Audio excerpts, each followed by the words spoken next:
protection enforcement. What has happened and what can we expect?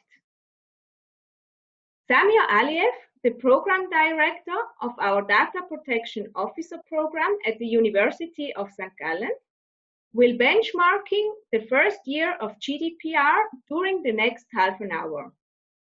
During the whole presentation, you are more than welcome to register your questions online. To do so, please press the Q&A button on the bottom line of your desktop. I'm Nadia Stauffacher, the Program Manager of the DPO program. Now I would like to thank you for your interest and your time and hand over to Samir for the presentation. Thank you very much, Nadia, and good afternoon, everyone. I would like to thank you, all of you, that you take your time from your lunch break. You are here to hear us. Therefore, I do my best to give you some insights and takeaways from the last enforcements of GDPR in the European Union. Therefore, please let me start the presentation. It will take several seconds. Okay, here's the presentation. So first of all, I would like to show you our agenda, that what we are going to talk about. First, we are going to look at the back, last 1 year, what happened with facts and numbers.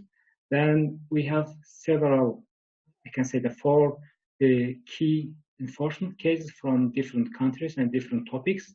Also, therefore, I will share you the lessons we can learn from the cases. At the end of the presentation, I'm going to introduce our data protection program at the St. Gallen University. It will take only 2-3 minutes. So, what happened last year? GDPR is in force since 2018, May 25. What happened from last year till today? The European Data Protection Board has announced that there are 90,000 data breach notifications from different countries to different data protection authorities. That means huge number of the notifications, and those companies, they just want to be compliant with GDPR. If you imagine the companies, they just hide their data breach and they don't want to be investigated by any regulators. The second number is 145,000 compliance and requirements from the data subjects in the European Union. People, that means that people, they're aware of their rights, they're aware of GDPR, data protection and privacy, and they want to be secure, they want to be relaxed with their current situation, that no one will disturb them with different kind of breaches or communication channels. Then later on, we are seeing that around 100 companies, they got financial fines, the penalties, since last year, May. That's very small number of the companies if we compare thousands data processors and data controller in European Union and all over the world. This is very small because all the data protection authorities, they hadn't have enough staff or regulators, investigators to go to the companies and investigate all the cases. But now they have enough staff. GDPR is real. GDPR is there. Data protection authorities, they will never fed up to write fines or to penalize the companies if they infringe their law and regulations. So the most common type of compliance, we see that telemarketing compliance, advertising emails, direct marketing, and the video surveillances, CCTV cameras. So people, they don't want to hear any kind of telemarketing advertising from the companies if they are not consented, if they didn't give their consent for this, or they just don't want to someone to watch them in a store they visit or in a clinic, in a private areas, that someone is watching them, recording them, and saving their information footprints somewhere in the store. Because today we are living in a big data area, and the data are stored in somewhere, and it will continue to store, and in the future it will be huge impact on the privacy. The common breaches are human error, which is 60% of the breaches, are caused by human error. That might be your employee, that might be your partner or external consultant. They could take your data with them, they could send your data to third parties, sell them, handle them. This is the most important part of the training and awareness programs. Therefore, privacy management, privacy culture in your company is very important. The second, unauthorized disclosure, hacking, paper loss or stolen, or phishing. Those are related to technical and organizational measures, which is not clear under the GDPR what we have to do, but still there is by default the best practice in the market to do the things in the right way, to be secure and obliged with the law and regulations. The most common data elements were disclosed are mainly non-sensitive data, as you see on the screen. But in some certain cases, like we will see the public hospital in Portugal, in some certain cases, sensitive information like medical data, financial data, or religion or political information of the people were disclosed in different countries, and the infringement was handled by the different DPAs. So if there is a breach, and DPA should calculate the damage and issue the fine. Which kind of criteria they take on hand? First of all, they look at the number of the people were affected from the infringement. The second, the nature of the infringement is really huge impact on the business and the people, the freedom of the people, and any mitigation solutions were taken by the company immediately. Also, the technical measures and the cooperation with regulators, notifying the DPAs on time. As you know, it is 72 hours. For me, it's not logic to inform the regulators within 72 hours. In certain cases, data breaches are huge need huge investigation to find all those problems. But let me give you one example from my experience. One of my clients, they found that the breach has happened today. For example, it's Wednesday, and they had to inform the DPA within 72 hours. And next 2 days, the public holiday, bank holidays. So what we have done, we made first initial mitigation research, made a notification paper template, fill them, and sent them to the DPA within the same day. If you wait for Monday, then you will breach the law. So there are also double fine. What does it mean? That means that if you don't notify your data breach, then you are obliged for both fines. First, you will get fine for not notifying your data breach. Second, the fine is for your data breach. Please, if you have any kind of data breaches in your organization or in your clients' organizations, you have to notify any regulators in your local country. That's also important to have breach response team. The process, technology for this, we will come to this point later. So, our first case is coming from Germany. This is Knuddels social network platform. They found that there's data breach in September 2018. 33,000 personal data of their users were published on the internet. Why? Because this company, they didn't save all the passwords in a secure encrypted files. They just saved them information, the sensitive information in plain format. And hackers, it was very easy for hackers to hack the system and got all the information. I'm sure you heard about this case, but what Knuddels have done, they have immediately informed the DPA. They tried to cooperate with them, and also they put some mitigation process for the data breach. They stopped their system, they informed the users as well, and they tried to be extremely transparent with data protection authority in Germany, local authority. So what can we learn from Knuddels' case? First, Even though you are a small business, you are obliged to be compliant with GDPR. Doesn't matter big or small companies, you will get fined.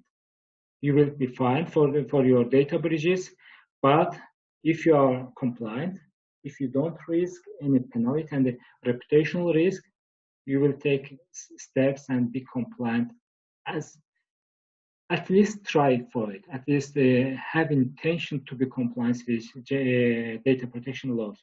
Also, there are a lot of ways to get news and updates from European Data Protection Board sites and also implementation of this enforcement. You can update yourself and mitigate your risk based on those information. The next takeaways are business and reduce the GDPR fines by corporation. German DPA has acknowledged that Knuddels was extremely transparent and they were willing to cooperate to mitigate the process. Therefore, they received small amount of the fine, which is 20,000 euro. Normal company would get more fine for this breach. But what Google did, they didn't want to be cooperative with CNIL in France, the Data Protection Authority. Therefore, they got far bigger fine for their infringement. We are coming to this case later on. So next breach is happened in Portugal, which was a public hospital, was fined 400,000 euro last year in December. Why? Because this hospital, they allowed all their staff to have an access to the patient's sensitive information, medical information. The investigation showed that there was 985 access to the information database, but in actual life, they had only 296 doctors on staff. So what they did, they said that was problem of the software company. They gave access to the people. But what we can learn from this case, also controller, also processor, both of them are obliged to be compliant with GDPR. Even though public hospital said that we use the same software which was given by Portuguese health minister to all public hospitals, but there is no breach in our hospitals. They have breach because of the software. No, it's because of the hospital, this public hospital. They had to have correct documentation, access control, also appropriate the technical rules for their database. They haven't done this, therefore they got a huge amount of the financial fine for their data breach. Next takeaway from this case, what I can say for you, that if you are a controller, you are collecting data for your business purpose, please be sure that you have secure storage system. You can store your data in the cloud system, in different solutions from different companies, mainly try to have in Europe, and have defined access control to your data, personal data. I'm going to give you another example from my experience. We hired external consultant and they supposed to give us the data optimization service, which they will use our own device in our own property, but the access to the sensitive data was defined. We just stopped access. We stopped the access of this consultant to the sensitive data. We gave them only non-anonymized, non-identifiable personal data to their business. That was the perfect solution for the third-party management. This is data minimization principle under the GDPR. So you have a company database, you have a business, therefore you need data. You collect data.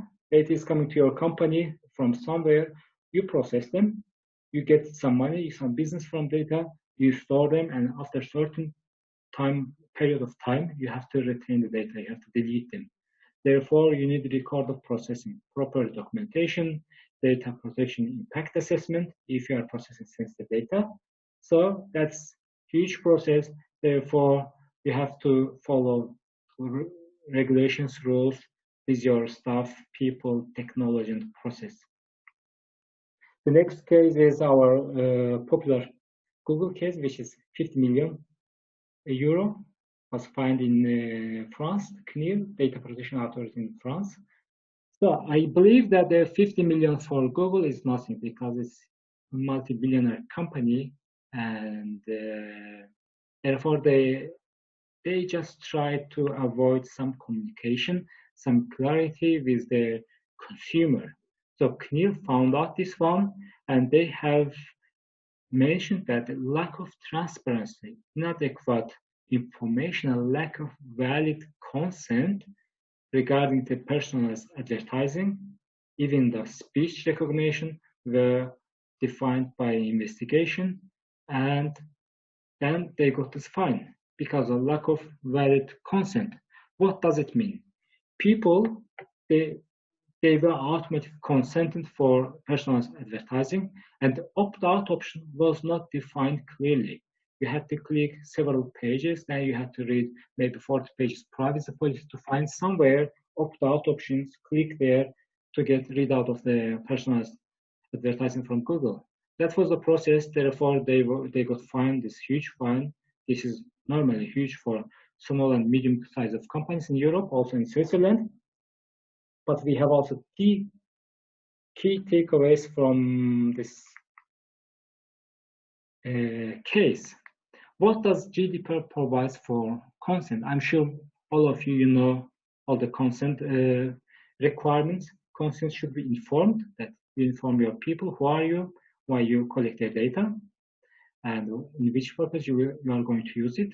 Also, consent should be specific and granular. That means that you have process, therefore you have consent.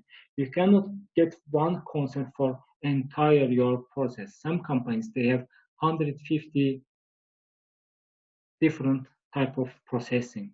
One consent for 150 processing, that's not granular and that's not transparent and fair. Please take care of your obtaining consent process and clarify with your business, with your marketing, sales, and call center department. If you are international company, that will be more difficult for you. So the Google case shows that GDPR affects not only European Union companies, also the companies out of the EU. They do some business in EU, or they process the data subjects data who are residents of the European Union. That means also Swiss companies, there are over 3,200 Swiss companies. They have representative office in EU, or they process the European Union's individuals' personal data. So it's important to be careful with those new regulation, which is GDPR, as you know. Also, developing a compliance strategy for your company, which will include people, technology, process, all together. Alone, only one data privacy policy doesn't work. You have policy, then you have to define your process to roll out this policy, and also you need people to mitigate the risk, to monitor the implementation, also auditing your application. So all the controllers need to be sure about their consent management. You can collect data via web pages, you can collect data via landing pages in the store, or also third parties. You can collect your personal data from third parties. Even though you have to inform them, you have to get their consent for processing. You can look at for this all the different cases, as I mentioned before, different cases, and therefore you will learn a lot of advice from different regulators how to mitigate the risks. The next case is Bisnode. This is a Swedish company. They had an office in Poland, and they were fined 220,000 euro by Polish Data Protection Authority this year in March. Why? Because Bisnode tried to collect 6 million Polish citizens' personal data from public sources like yellow pages, phone books, or home addresses. open home addresses to collect them, to use them their own marketing purpose. But they just managed to reach out only 90,000 people out of 6 million to let them know who is Bisnode, how did they get their data, and for which purpose they will use it. 13% of these 90,000 people, they object to this processing. Now, you can imagine if they try to inform 6 million Polish citizens, how many percent will object to this processing? So, Polish data protection authorities found them guilty for their processing. Therefore, they got this first fine in Poland.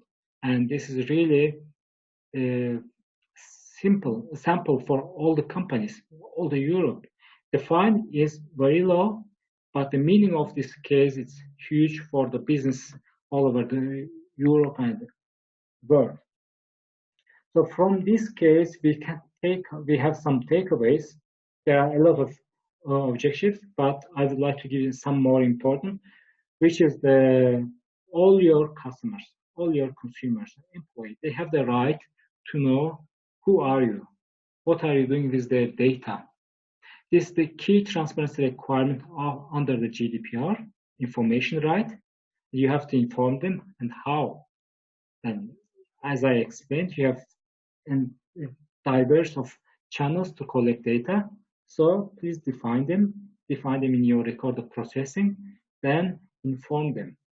Inform your customers, who are you?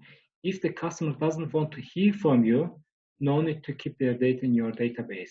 It will cause a lot of money, stress, and reputational damage for you in the future.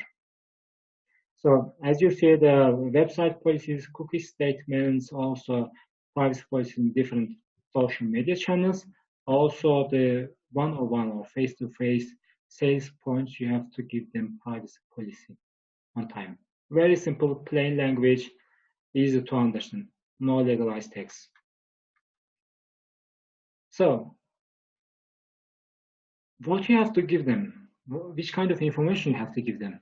I'm sure most of you know it, but Polish Data Protection Authority, they repeat it for our knowledge that what we have to give them as information.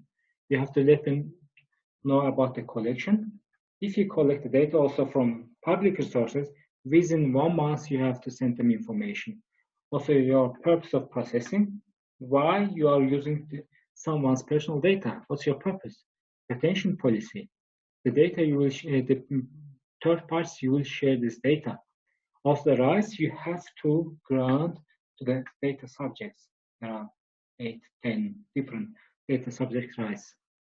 At the list, you have to inform, you have to give the information about the contact details of your data protection officers.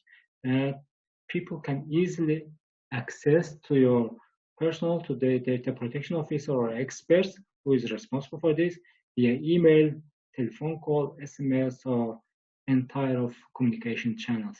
That's the most important part of this information, maybe.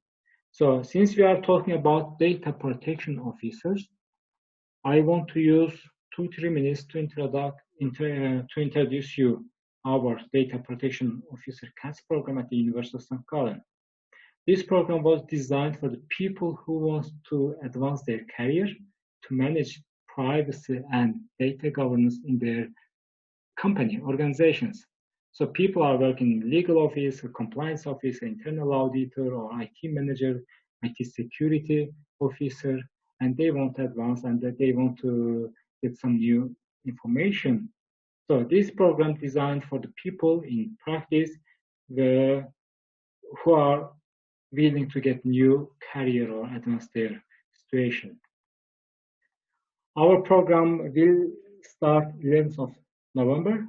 It will continue 15 days, 15 full days. It contains 3 modules and also study mission to Brussels.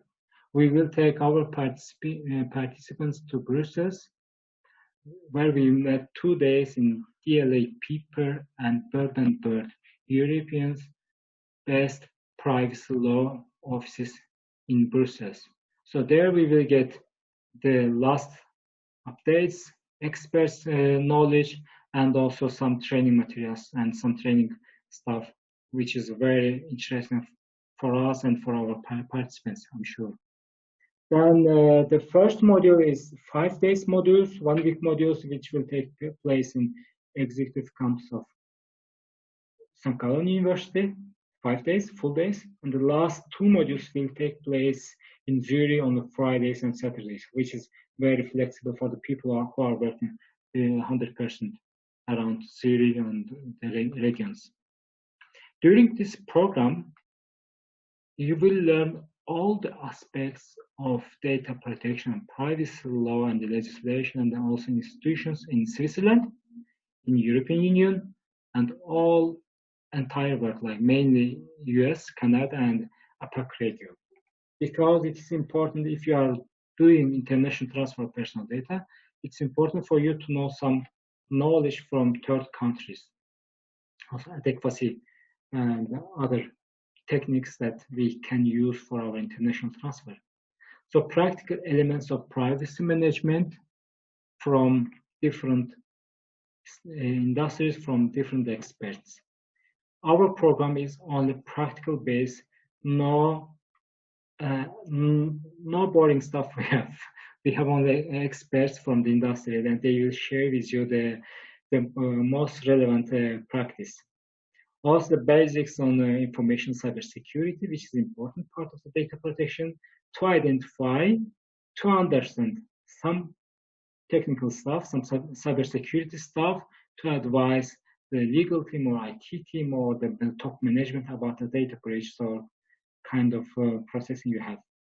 Also, as I mentioned, that we have top professors and experts, not only from Europe, also from Switzerland. We have a really good team. At the end, you will see some names of our experts, speakers. So if you are going to talk about terms and conditions, end of the course, you will get CAS certificate, which is 10 credits from University of St. Gallen, which is high scale. Also, you can just attend first week program. If you like it, you can go continue for next 10 days, or you can just stop with 10 days, 5 days, it's enough. That's absolutely perfect. Also, price is changing for this. This is also sensitive.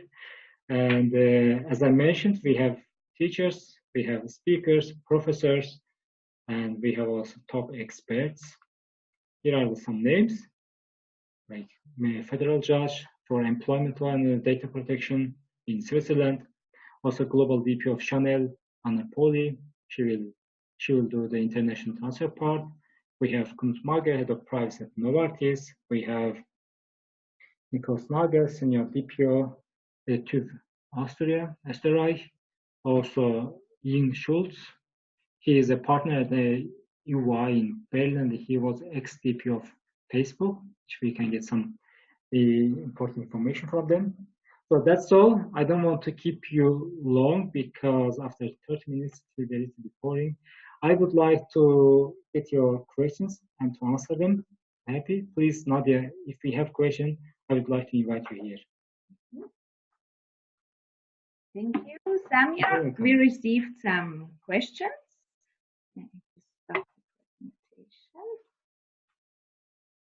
Good.